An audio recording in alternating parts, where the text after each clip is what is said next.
Hi everyone, I'm Gary Null. Always nice to be able to welcome you from all over the world. All the syndicated stations were heard almost in every country of the planet. And there are different reasons people listen. They like the health information. They like the cutting-edge original investigative reporting. We do more than any other radio or television program in the United States. Except for 60 Minutes, of course. And they have a huge budget. It's just me or Richard Gell and I. But our material is objective. We don't slant it because of an ideology. Other people like this program because, well, it's a humanistic program. We ground everything in the idea of how can we live a longer, healthier life individually, collectively, as a society, and respect all life. As you'll see today, I'm going to deal with all that. From the University of Tasmania, published in the Annals of Internal Medicine, turmeric, which is the larger herb from which curcumin is extracted, about 2 to 3% of turmeric is curcumin. But it can help ease the pain of a tough knee, like arthritic knee. That's good. There's a lot more to follow on that. And then we're going to hear a commentary that I'm going to share with you. It's a follow-up to yesterday's program.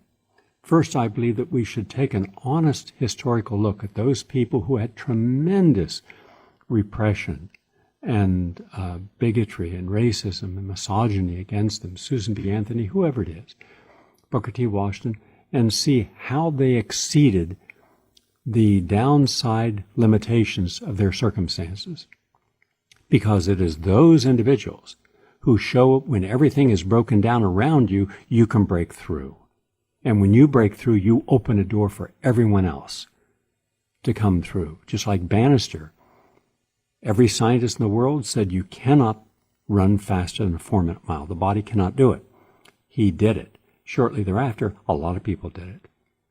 What were they waiting on? A belief that it's possible. This program deals in the beliefs of possibility by giving real-life examples. And that's why it is about empowering people. Also today, for those who are angry, for those who are seeking an eye for an eye, that is never an example of how we should be living. Violence, unless it's an absolute self-defense, is not the road we should take. So I'm going to do a commentary today, extemporaneously, about what we should, another approach, completely different approach. Others have done ideas, but it's always politicizing. We're right, you're wrong. We're conservative, you're liberal. We're liberal, you're conservative. We're wealthy, we don't hold to the same standards of those that we have taken over $1 trillion from. That's our society today, very fractured. And yet we have wonderful examples of people who can help us unify, help us live in peace and harmony together, which most people have been for quite some time. So that's our show today. We will have we'll take a look at some other of the videos that I think are important for us to learn some lessons from as well. But we always start with the latest on health and healing. And I suggest that instead of taking turmeric, that you take curcumin instead. After all, you would have to use a huge amount of turmeric to get what a small amount of curcumin will do. I suggest for most people preventatively to turn off pain and keep the cytokine storms at bay, and especially at a time when we don't want inflammation in our lungs or heart or brain. 1,000 milligrams of curcumin a day would be terrific. Therapeutically, it's a lot different than that, but at least that gets us started on turning off inflammation, which can relieve arthritis or bursitis or fibromyalgia or help with dementia and Alzheimer's. Another nutrient that is extremely powerful, almost never discussed, is pine bark. It's also called pycnogenol. And according to the University of Louisiana, it helps fight the harmful effects of oxidative stress after exercise. Now, you've heard me mention many times that there's a paradox at work. The paradox is that we need exercise, and the older you are, the more exercise you need. However, we've done just the opposite. The older you get, the more we're likely to say, take it easy. All the ads show people who are less of everything than they were when they were younger. And that's wrong. That's ageism. That's a major discriminatory factor in our society today. So we got to get people to exercise. But in the process of exercising, young or old, you create oxidative stress, free radicals. And these free radicals are able to damage every cell in your body about 10,000 times per day. So think of the numbers. So when you want to know why does one person look and act one age and another person the same chronological age is so much younger or older, it's in how their body was able to compensate for the oxidative stress. Which means that you want the lean, strong, flexible, dynamic musculature. But you all don't want to prematurely age yourself. So there's where certain nutrients come in. For example, coenzyme Q10 for your heart and your brain. Increase more energy for the mitochondria, your energy factories. Just visualize you've got a wood-burning stove. Every log you put in is coenzyme Q10. The flame is adenosine triphosphate.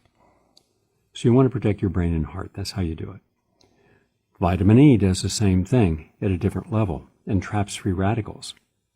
Vitamin C traps a huge number of free radicals. And that's one of the reasons that people who take vitamin C every day in higher doses throughout the day don't look the same, because they're not the same. They're younger at the biological level. And I believe that within the next 2 years, and I'm starting a study in just 4 weeks from now to try to prove this. At this moment, it is a plausible hypothesis.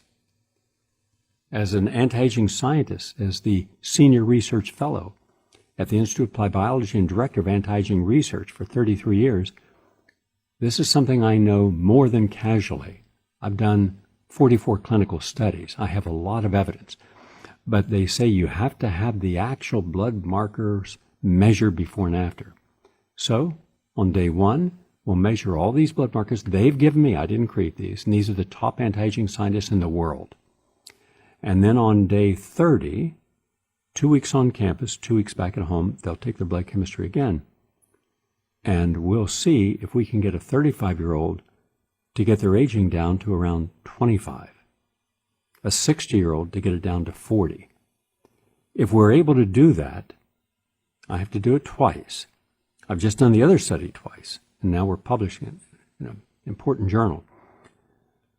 Then that would mean that we've shown that you can start your anti-aging process realistically at 25.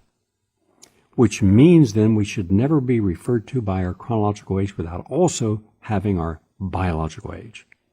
So it's realistic that in the next 2 years, if I'm able to prove this scientifically to the highest standards, that if you're 50, you could say you're the new 35 and literally biologically be 35. Well, think of what that would mean for new opportunities, new starting overs, a whole new look at life. Think if you're 90 and you could be a new 70. A 70 be a new 50.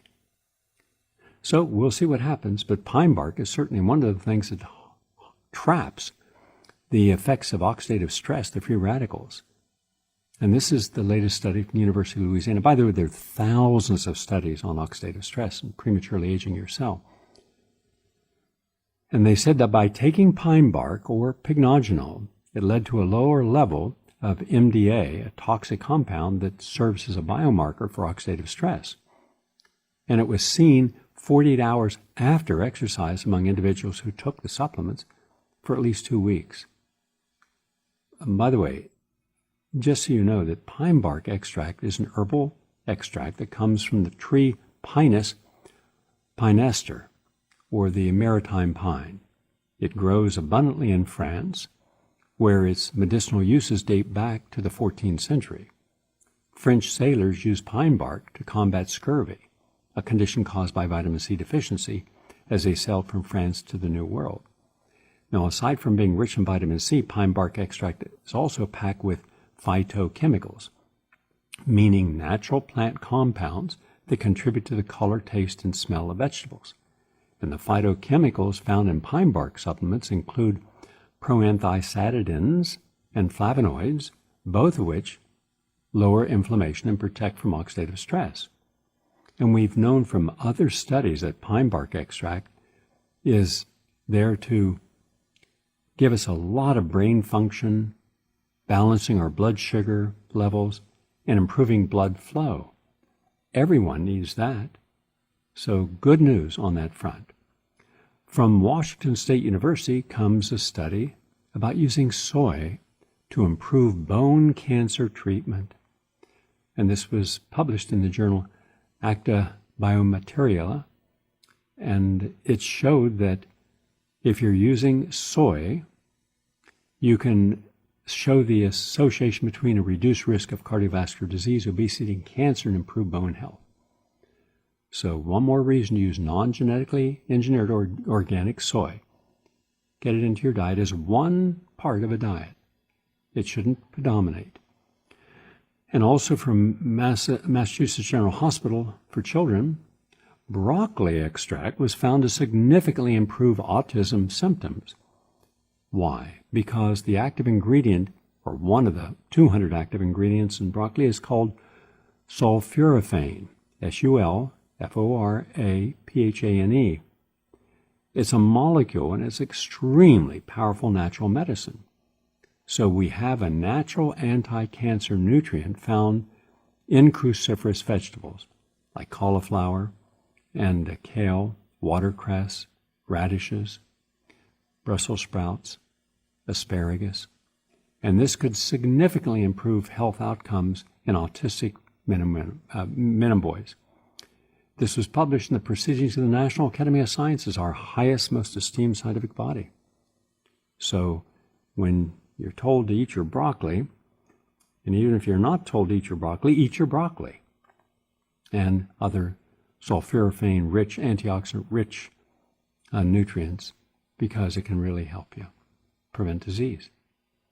And broccoli sprouts, which you can grow in about 5 days yourself on a counter for pennies, it helps regulate cellular health and energy production, and it helps with detoxification. Also important. And from University of Southern Denmark, exercise has surprising potential to treat people with multiple chronic conditions.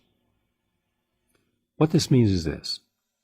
There are hundreds of millions of people of all ages worldwide who have 2 or more chronic conditions. Now, you've heard me mention these on the program. They're called multiple comorbidities. And those living with it are found to have poor physical and mental health, higher risk of being admitted to a hospital, higher risk of dying prematurely compared to people with only one chronic condition. Now, given that the number of people living with multiple morbidity is only increasing and not decreasing, and I mentioned this in a recent commentary, will we change our diet? The answer is no, unless we have a life-threatening condition, and then and only then if we're pressured and guided and forced by some measure, family input, to change. That's how hard we fight and resist against something in our own well-being. But exercise is a medicine. It's an effective treatment for 26 chronic conditions, including osteoarthritis, depression, type 2 diabetes, and the latest research shows that it could prevent 35 chronic conditions from developing in the first place, like high blood pressure, improving joint health, improving cognitive function. So you want to live a longer life, exercise on a regular basis, and at least, in my opinion, 300 minutes a week on the minimum side.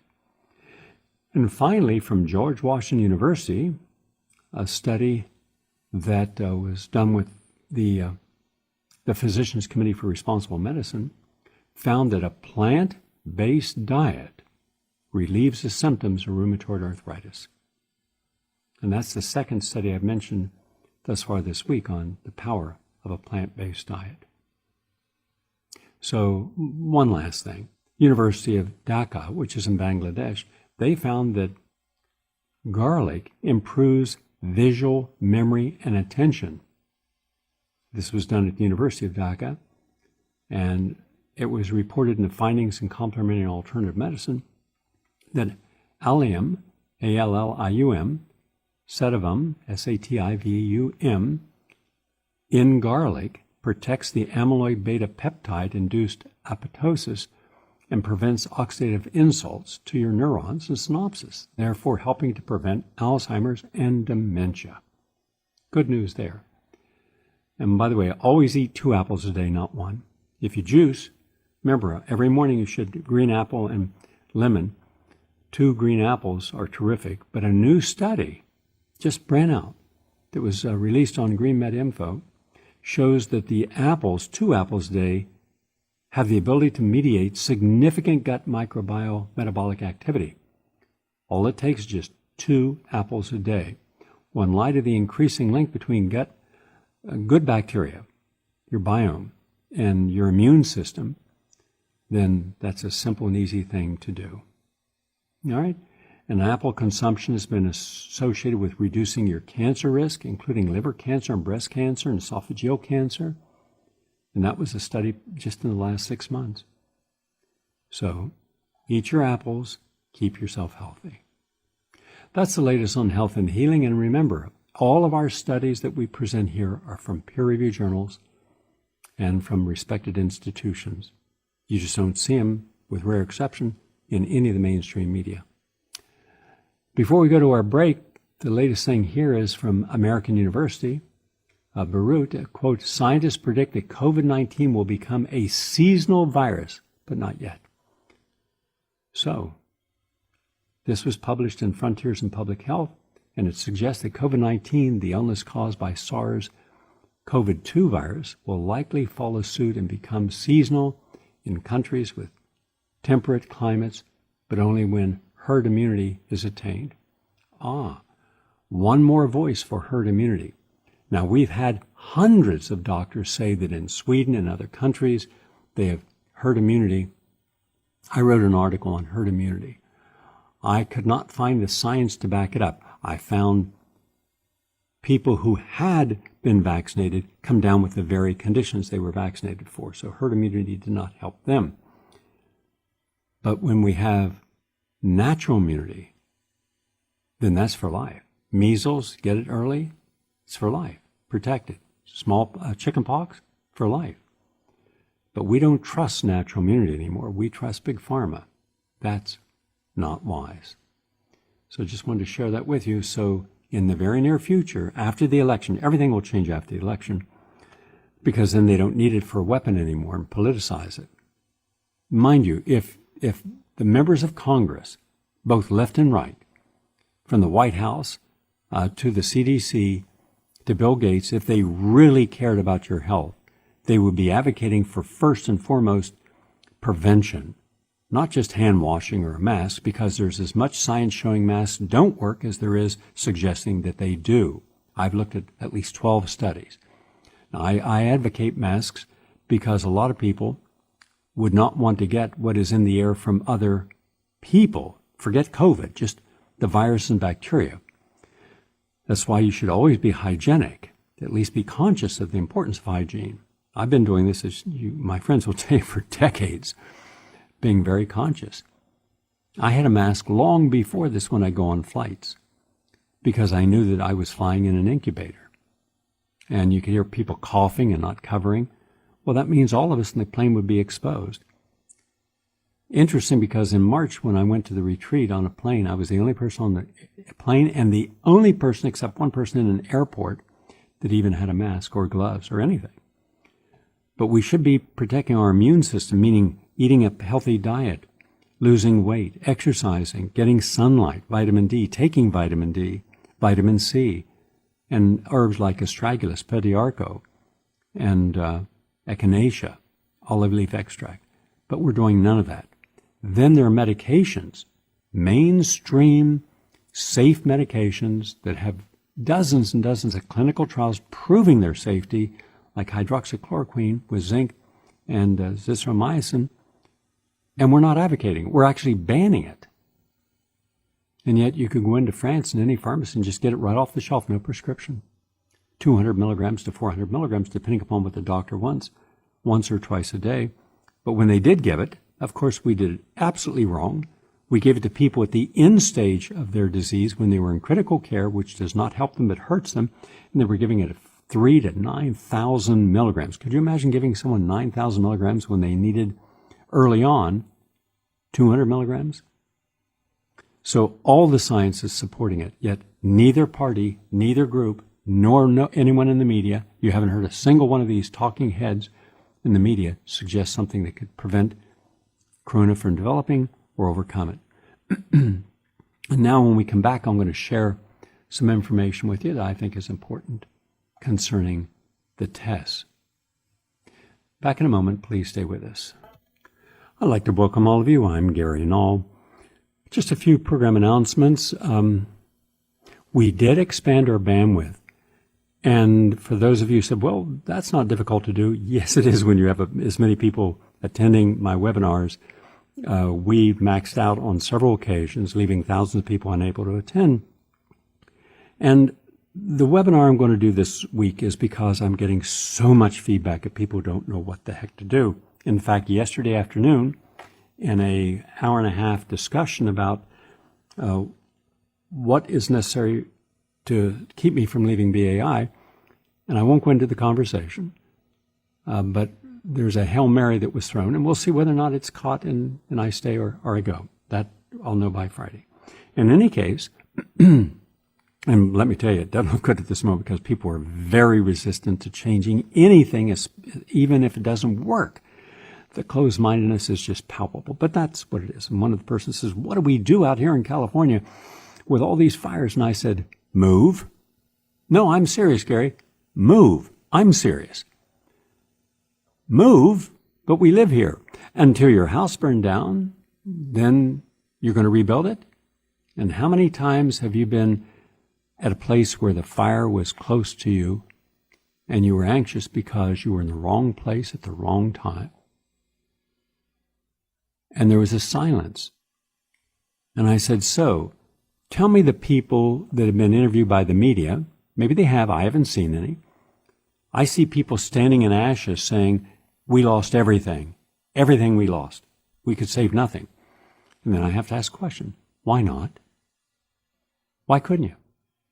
When fire was lapping up my neighbor's place and destroyed a beautiful animal habitat just a mile away, I simply put fire hoses on my house roof, 4-inch ones, the type you'd see on a fire truck, and had fire retardant material ready to spray. I had animal fire suits and human fire suits, had everything that was important loaded onto a 14-foot trailer, and had an inventory list of what was important and what could, if it burned down, I could live without. And had everything ready, plus a place to go. And I had a place to put the animals so they'd be protected. My neighbors didn't do anything. Everything was lost. So it's not as if we don't have an opportunity to make changes. We have plenty of time to make changes. We choose not to. Do you remember my commentary the other day? No one's going to change anything, about anything at all, in our society. I have not seen it in my lifetime. Now, if you've seen it, show me the examples of masses of people doing something wrong, decide to do it right. You're not going to see it. About 5% of the American population, maybe as high as 7%, which is still a lot of people. You get up to 7% of the American population, you're about 24 million people. They're doing stuff right. They're conscious. They become vegans to protect the environment. They are not buying stuff they don't need. They look at labels to see, is this a union-made label where someone was not exploited, or is this from Bangladesh where 900 million garments are made into the United States each year, brought in from there, where women are abused? Are you buying a running shoe that's made out of hemp from a sustainable society, meaning they're paid a living wage and it's sustaining the environment? Or is these one of Nike's that comes with women who've worked in sweatshops and exploited? women, minority women. But you're going to stand up and take a big check and say, I'm going to virtue shame you, but don't look at me and my contradictions. Well, that's what we do. We're nothing if not contradictory. So what I did was I just explained, and that was half my conversation yesterday, that every single person ends up in a crisis in life, or at least those that end up in crisis, because we choose not to grow from our crisis. What does our crisis teach us about our choices? So this Saturday, I have a special hour and 20-some minute lecture just on that, so you can use all the crises we have now, all of them, your health crisis, the COVID crisis, corrupt government in its entirety, corrupt media in its entirety, corrupt professional class in its entirety, corrupt academia, most of it, a completely morally corrupt large number of baby boomers from hell. We're living in a cesspool on every level. Manners, morality, common sense, reason, meritocracy, all destroyed. Violence pervades, pitting people against each other, creating an artificial new civil war, as if that's the only thing that counts. But there are other things that also count, but we don't have any energy because we've learned nothing from our crisis. So that's at the heart of everything, how to make better choices. Yeah, I'm going to talk about the environment because there's a whole lot new coming at you, and it's not good. It's all bad. But you got to know that so you can get out of harm's way. But I don't want to change. Well, then it's your karma. Remember, when you're there and you chose not to do something and you're having your heart attack and you're laying on the grass and you're grabbing your chest and you're just dizzy and you start to lose consciousness, at what hamburger did you decide I don't need this? And French fry and milkshake and watching video games? Huh? You see, there's a look in the mirror that we don't want. We don't want to see it. And what we don't want to see, we don't want to reveal about ourselves, we hide. And when we hide it, we don't grow. It's that simple.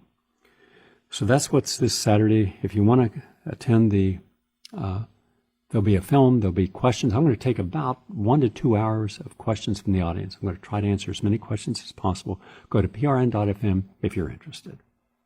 Also, we're very excited to be on the road to getting the final. We have room for one more person. That's it in the anti-aging, because 2 people that were in cannot make the trip because they can't leave Great Britain.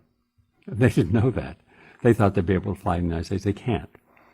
So we have room for 2, and we have room for 3 people now with the health support group that we're doing as a fundraiser for WBAI.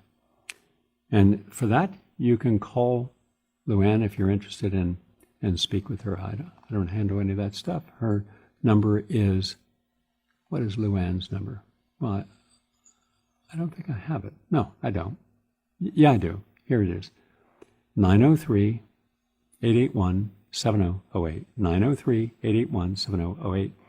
By the way, a lot of people watched last night and listened last night to Dr. Meryl Nass and she also has an advanced degree, Vera Shavar, in what to do about coronavirus. Now, a lot of people inundated my office in New York today saying, hey, play the clip from Tucker Carlson last night where this PhD biologist says that she worked on the coronavirus and she can prove that it was human-made in a lab in Wuhan and it was intentionally released. No, I'm not going to do it. Not at this time. It does not meet our criteria of proof. When the woman comes forward and is able to answer questions from someone who understands what questions to ask, and Tucker, unfortunately, was just like a deer in the headlights. He didn't know what to ask her. Who was responsible? Name the people who created this. We know that the world's leading authority on corona and bat viruses was at the Wuhan, and she's been silenced. How do you know it was intentionally released? You said you're going to publish the paper. Why don't you release the paper, let the scientific community, including all the virologists, review it and see if it makes sense, and then make your statements. Otherwise, you're putting a lot of hope that everybody believes you without first showing your evidence. The last time I allowed someone on the show do that, this Dr. Judy Mikovits, she made a lot of statements about working with her and her partner on the HIV virus. So we simply asked her, send us over the information. Did you get the virus directly from Luc Montagnier from the Institut Pasteur? No answers. So we deleted the segment. When we can verify independently that she is correct, we'll play it. Until that time, it won't happen. Now, I want to share a little insight with you. And if you have something you'd like to add, please call in our talkback number after this, and we're happy to have you on the air. 888-874-4888. I believe that one of the ways that we move forward together, not separated by identity politics or cultural or ethnic structures, is to realize that we're all human beings. We all have similar needs. We all have certain aspirations that we can share in common: happiness and love and joy and creativity. For this to happen at this stage, we must turn away from the hate mongers, those few as a percentage. I believe the vast majority of people want peaceful solutions, and ask, are we capable of forgiveness? If you're not capable of forgiveness, then you're looking for punishing someone. An eye for an eye. That doesn't work. A frequently told story among Tibetans: 2 monks encounter each other some years after being released from a Chinese prison where they had been tortured by their captors. Have you forgiven them? Asked the first monk.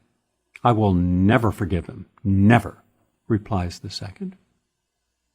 Well, I guess they still have you in prison, don't they? The first says. In Buddhist psychology, forgiveness is understood as a way to end suffering and to bring dignity and harmony to our life. Pain is inevitable. We all suffer it. But existential suffering is optional. What we're suffering from today is existential pain, more than actual pain. If you want actual pain, then let us travel the world where you have people who are voiceless, no one speaks on their behalf. The United States, and by extension its citizens, support a war of terror against them. Libya, Syria, we're stealing their oil. We have parceled off the northern part of the country as if it's our own. It's a sovereign state. We're following Turkey and Erdogan, a complete sociopath. Look in the Middle East, the poorest country in the Middle East. Look at how many citizens, almost 90%, are malnourished. Many are starving to death. Our taxpayer money goes to the bomb makers and the national security state that punishes people in alliance with the United Arab Emirates. Why was there no mention yesterday of the sponsoring of terror by the United Arab Emirates, or Bahrain, or Israel? There won't be, because that's not how they benefit. The main story of Buddha in the Pali discourses is that it gives a very different take on forgiveness. A restless merchant once came into Buddha's assembly, walked straight to him and spat at Buddha. He was furious that his children, who could have spent their time earning money, sat with Buddha instead, with their eyes closed. Buddha merely smiled at him. There was no word, no reaction. The man walked away in a huff and shocked. He could not sleep all night. For the first time in his life, he met someone who smiled when he was spat at. The next day he went back to Buddha, fell at his feet and said, "Forgive me for what I did yesterday." Buddha said, "Forgive? But I'm not the same man to whom you did it. The Ganges goes on flowing. It never is the same Ganges again. That's the river. Every person is a river. The man you spit on is no longer here. I look just like him, but I'm not the same. Much has changed since we met yesterday. The river has flowed so much. So I cannot forgive you because I have no grudge against you. And also are new.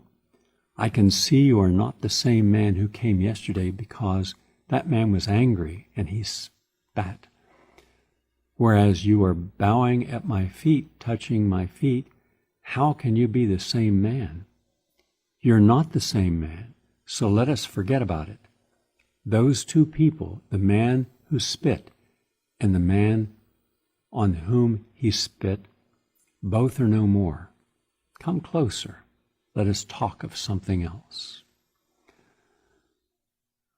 I've mentioned in the past Louis XIV. He reigned as King of France for dozens and dozens of years.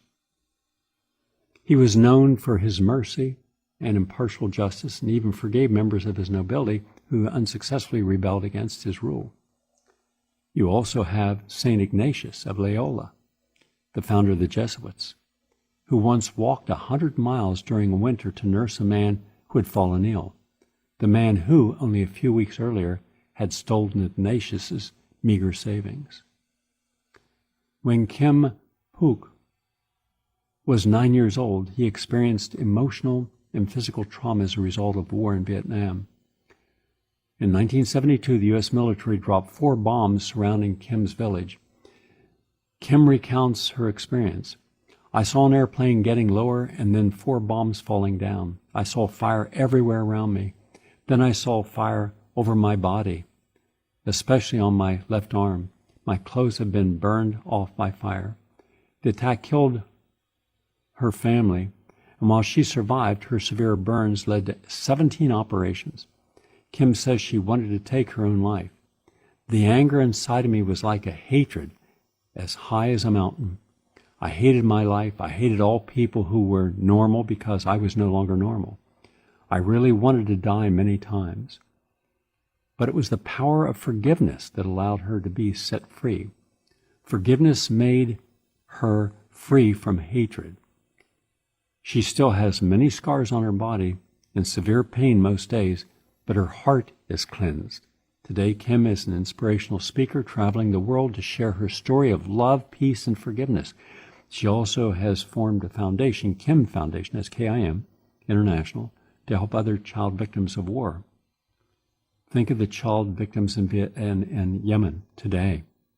Right now, as I'm speaking across the world, there's a group of people who have no voice speaking on their behalf.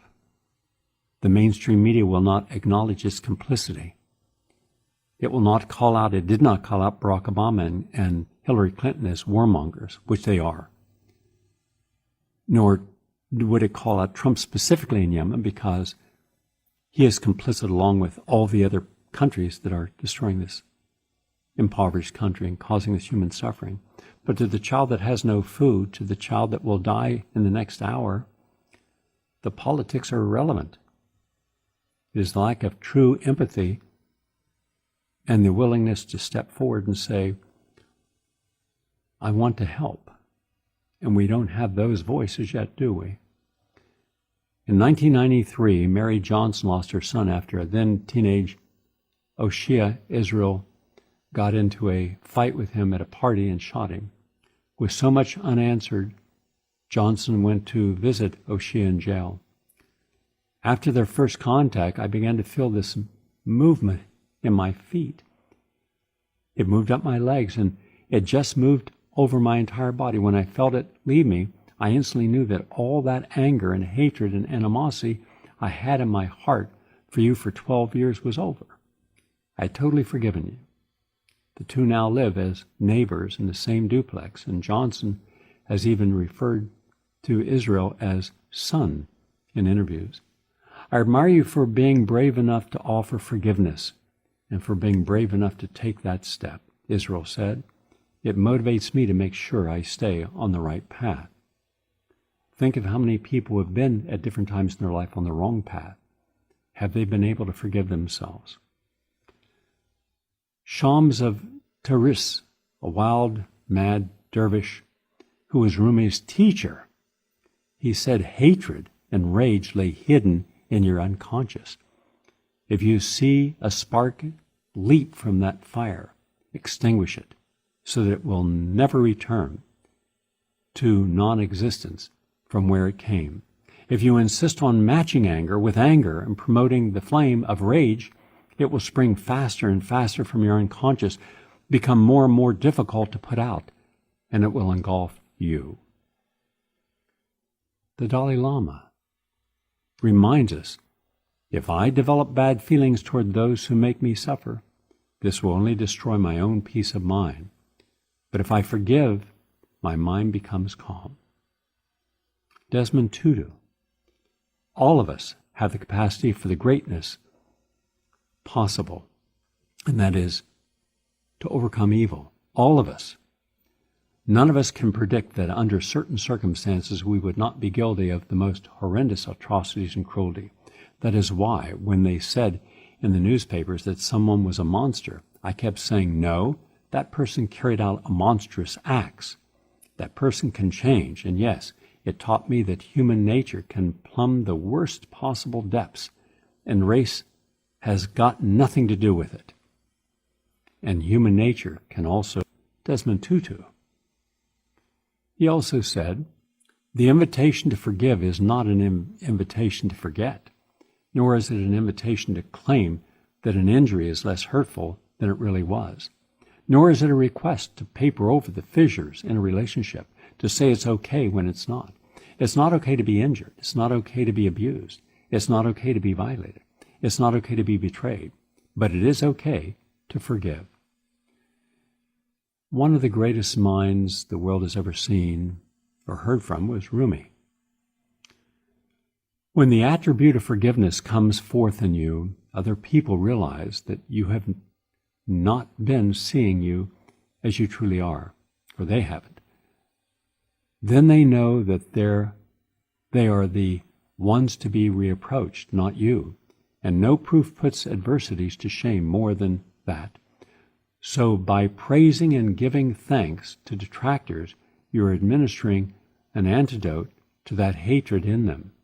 For while they have shown you your deficiency, you have shown them your perfection. I'm sure many people in this audience have read Dostoevsky, profound thinker. He said, my brother asked the birds to forgive him. That sounds senseless, but it was right. For all is like an ocean, all is flowing and blending. A touch in one place sets up movement at another end of the earth. It may be senseless to beg forgiveness of the birds, but birds would be happier at your side, a little happier anyway, and children and all animals, if you yourself were nobler than you are now. It's all like an ocean, I tell you. Then you would pray to the birds too, consumed by an all-embracing love in a sort of transport, and pray that they too will forgive you your sin. And Nelson Mandela, forgiveness liberates the soul. It removes fear. That is why it is such a powerful weapon. Mark Twain, forgiveness is the fragrance the violet sheds on the heel that has crushed it. Oscar Wilde, always forgive your enemies. Nothing annoys them so much. But it's also important to understand that forgiveness does not necessarily mean reconciling with the person who upset you or condoning the action. In forgiveness, you seek the peace and understanding that come from blaming people less after they offend you and taking those offenses less personally. It is also a practice of gaining clarity and perspective about a situation or event. Forgiveness means letting go of our suffering. In effect, it has much more to do with our own well-being than that of the person or persons we forgive. One obstacle of the benefits of true forgiveness is when the underlying motivation to forgive is based solely upon an emotional need to belong, receive a recognition, or persevere to a social tie. That's a problem. But there's a science to this, and I've shared this on this program at the University of Pennsylvania, A study concludes when we accept others as they are, imperfect, flawed, and struggling beings who are doing the best they can under the current conditions, we will begin to view ourselves with more compassion. When we look at others through the eyes of love, what was once irksome becomes an opportunity for empathy. In time, we will extend the same compassionate and forgiving tone to ourselves. Empathy and compassion are essential to fully enact forgiveness. Once we begin to see the world as our offender sees it, we can understand, not to condone, his or her behavior. When we recognize that we are all in error, compassion will spring forth. What this study states is identical to what is found in Buddhist meditation texts focusing on the development of kindness and compassion. Notably, a Tibetan meditation practice called Tonglen, Tonglen, which is specifically designed for strengthening compassion and empathy. One of the leading experts in forgiveness is Fred Luskin, director of the Stanford University Forgiveness Project, and who we filmed in the Bay Area years ago, who researched the efforts that were made and the effects and outcome of forgiveness with parents of terrorist victims in Northern Ireland. 40% of the participants were cured of depression who underwent forgiveness training. 6 months later, 70% reported a loss of their earlier hurt they carried around. From the University of Warwick, a meta-analysis of studies looking at forgiveness and well-being, the conclusion, the findings provide strong evidence to suggest that forgiving a variety of real-life interpersonal offenses can be effective in promoting different dimensions of mental well-being. University of California at Davis and Luther College looked at relationships between stress, levels of forgiveness, and good or poor health in the study. Conclusions: cultivating forgiveness may have beneficial effects on stress and health.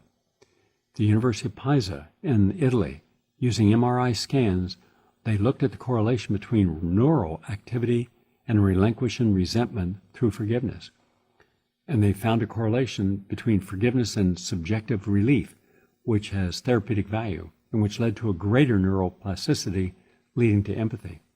From Durham University in the United Kingdom, participants who were asked to think about emotionally forgiving a transgressor held the transgressor less responsible for the offense, judged the situation as less controllable by the offender, and appraised the main cause of the event being more due to situational factors than those who do not forgive. Do you hold a person responsible when they're drunk or when they're outraged and they make a statement? No. You have to judge a person on how they act and interrelate on a daily basis. There's two types of forgiveness. Decisional forgiveness. This is a sincere decision to change the way you intend to behave towards someone who has wronged you, even though you may still feel negativity towards the person. And then there's emotional forgiveness, a change in the way you feel towards this person, such as resentment giving way to positive emotions like empathy and sympathy and compassion and even love. Forgiveness is a skill that can be learned. Begin with forgiving small grievances, then move on to larger ones. I'll do a program on this in the future because I think it's so important. Now, I want to share a couple more things today with you. The first one up is there's a glacier disintegration at the Arctic's largest remaining ice shelf, and it's twice the size of Manhattan.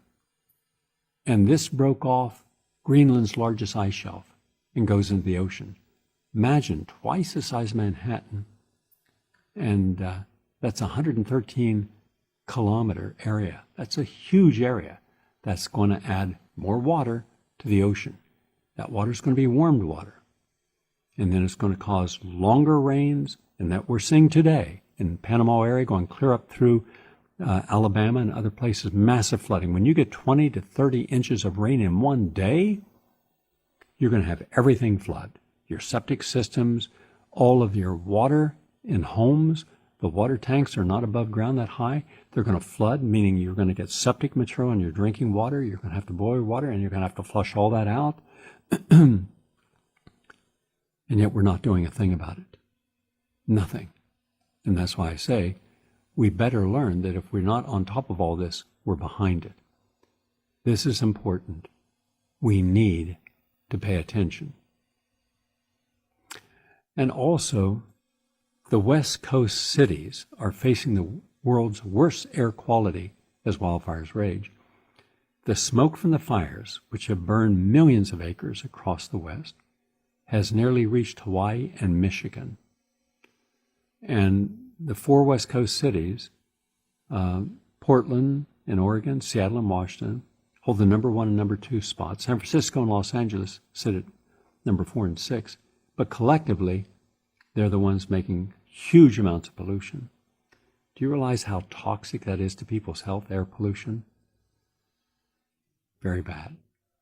So my suggestion is start a campaign to demand that the governor tell you the truth about you're living in 3 states, California, Oregon, and Washington, they're not sustainable for multiple reasons. And start looking for a place that is and move. And I'll be giving a brand new list of the best places in America to live this Saturday, the best cities and the best places and why. They're not going to be impacted by drought, tornadoes, hurricanes, earthquakes.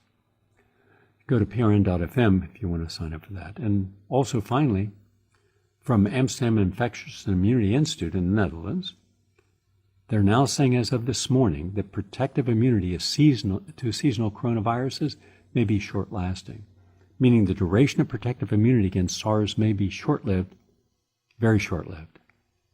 So how in the world are they going to do vaccines when immunity is so short-lived? They can't, and be honest about it. And for the gentleman who was on the show in a good interview, and thank him for being on, the director and writer of a Plandemic, and he talked about how his video was the most widely, documentary was most widely watched in the world. Okay. We looked it up and has 70,000, I believe, reviews this morning, or looks. War on Health had 84 million selected, almost 2 billion as a collection of search results. And just so you understand, Liberal Radio this morning, search results 45,700,000, and Progressive Radio 84,500,000, Conservative Radio 63,400,000. Gee whiz. So today we here at the Progressive Radio Network, as the #1 progressive radio station in the world, we have more search results than Conservative and Liberal Radio put together. And more people watching documentaries are searching for them than any other documentary in the world. No publicity, no advertising, just word of mouth. Looking for what empowers us, brings us up, allows us to transform our life, not brings us down, where we become a part of the mob and stop thinking and acting in constructive and spiritual ways. Have a nice day, everyone. Thank you for listening.